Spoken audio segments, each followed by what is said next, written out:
Hi everyone, welcome back to How to Crypto. In today's video, I'm going to show you how to download Mycelium wallet application on your Android device. Watch the video till the end and don't forget to subscribe to our channel by hitting that subscribe button. Also press the notification bell so that you'll never miss another upcoming upload from us.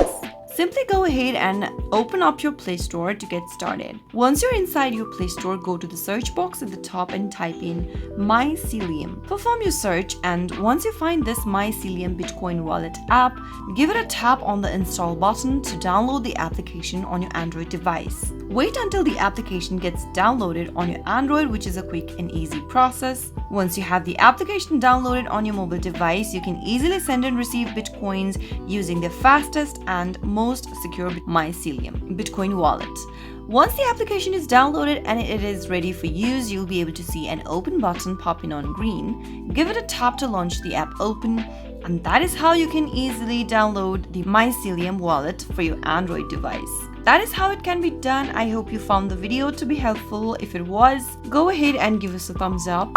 I'll be back soon with more videos like this. Thank you for watching.